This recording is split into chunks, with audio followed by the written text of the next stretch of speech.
The Cleveland Cavaliers are having a dream season. They are off to the best start ever in their franchise history. I don't think anybody would have predicted that the Cavs would start off this great as they've been playing this season. I think only a few of their really hardcore fans or Homer fans could envision this team being this great. Just to me, it was unexpected. I didn't expect this.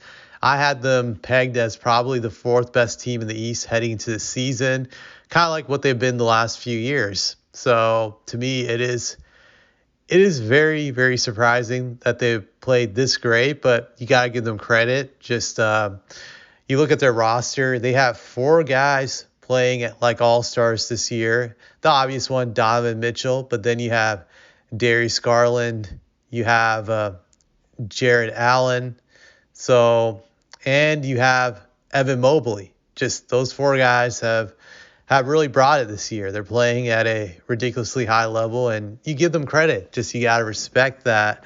What's interesting about the Cavs is that their record is 31-4, and I have looked at the two teams that won over 70 games in NBA history, what their record was at this point. So the Chicago Bulls, during their 72 win season after 35 games, their record was 32-3.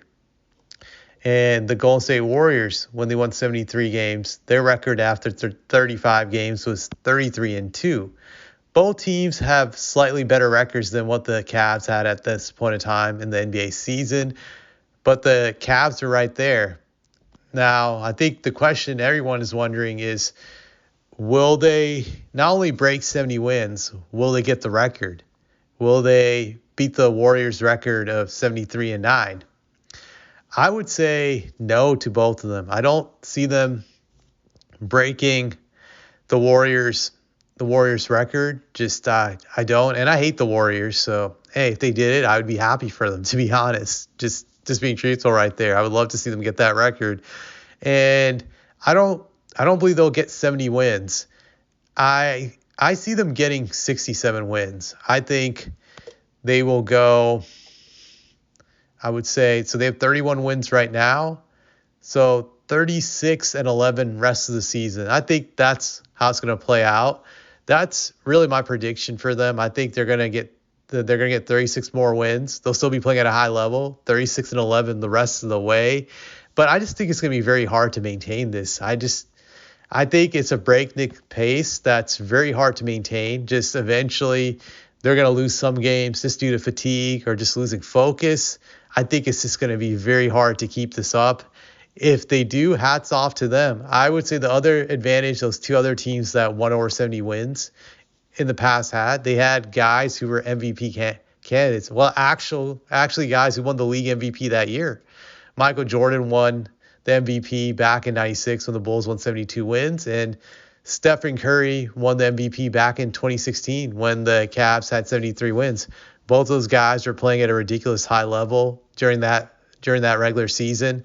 On the Cavs, their best player, Donovan Mitchell, I would say is having a pretty good season. But I wouldn't say he's playing like an MVP this year. He's playing like a legit perennial all-star, which he's been for many years, but I wouldn't say he's an MVP candidate. So that makes what they're doing is even more impressive because no one on their team is playing like a league MVP and they're winning that many games. But that also shows you that they're relying heavily on team play and having great chemistry to get these wins. I think to really overachieve, to get above 70, you need to have like a superstar player, an MVP level player, because those types of players are going to help you win games when you're not supposed to win.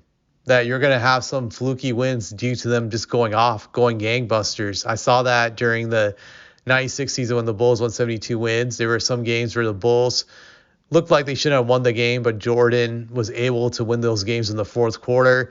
And I saw the same with the Warriors back during their 73 win in 2016. Just Stephen Curry had some games where he went off like gangbusters and just won them some games they didn't deserve to win.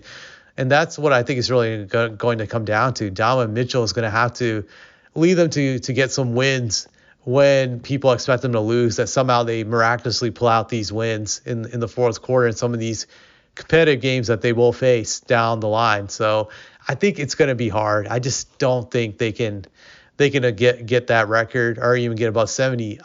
Like I said, I would love for them to get the record. It would be great for them to get 74 wins, but I just don't see it happening. But on a side note, they play OKC tomorrow, and the Thunder actually are 30-5. So I think that'll be an interesting game, as I would say. Just two teams, two heavyweights, both have the best records in both of their conferences, and just the best team in the league versus the second best team in the league. Could be a finals preview. You just never know, but I think it'll be a very entertaining game tomorrow. So that's pretty much all I'll say.